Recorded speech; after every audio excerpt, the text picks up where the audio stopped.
Hello friends, तुमच्या घरी कधी तुमची पाहुणी आली आहे का? तुमची पाहुणी म्हणजे दुसऱ्या गावची तुमची मैत्रीण जी तुमच्या घरी राहायला आली असेल. माझ्यासोबत तर असं कधीच घडलं नव्हतं, कारण की माझ्या सगळ्या मैत्रिणी तेथीलच होत्या.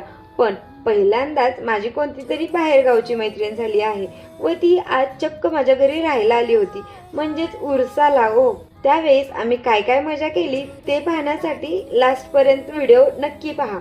आज मी आणि माझी मैत्रीण आमच्या घरी गेलो होतो. आम्ही स्टँडवरती गेलो. बस खूप लेट होती. खूप टाइम वाट पाहिल्यानंतर न बस आली. कंडक्टर काका देखील खूप छान होते आणि बोलता बोलता कधी ईश्वरपूल आलं समजलं पण नाही. तेथून घरी गेलो. गेल्यावरती पहिल्यांदा पेट पूजा करून घेतली आणि गप्पा मारत बसलो. तुमच्यासोबत पण असं होतं का? आवडत्या व्यक्तीसोबत टाइम कसा जातो समजतच नाही. नंतर सानूला घ्यायला गेलो आणि तेथून आम्ही राम मंदिरला गेलो. खूप छान वातावरण झाले होते. फोटोज काढले, व्हिडिओज केले. त्यानंतर देवाचे दर्शन देखील घेतले आणि सानूला तिच्या घरी सोडले आणि तेथून आम्ही मोठ्या पप्पांकडे गेलो.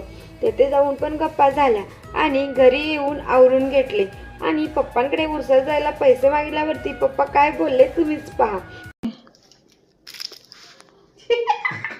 काय घ्यायचं असलं तरी हे द्यायचं. आमच्या पप्पांनी दिले घ्या आणि मला खाऊ द्या.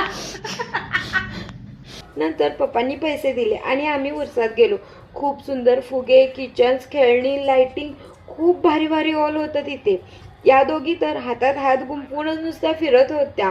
त्यानंतर आम्ही आकाश पाळण्यात बसायला गेलो. तेव्हा देखील खूप एन्जॉय केलं. नंतर पेट पूजा करून घरी आलो. Stay tune. भूत आलोय आलो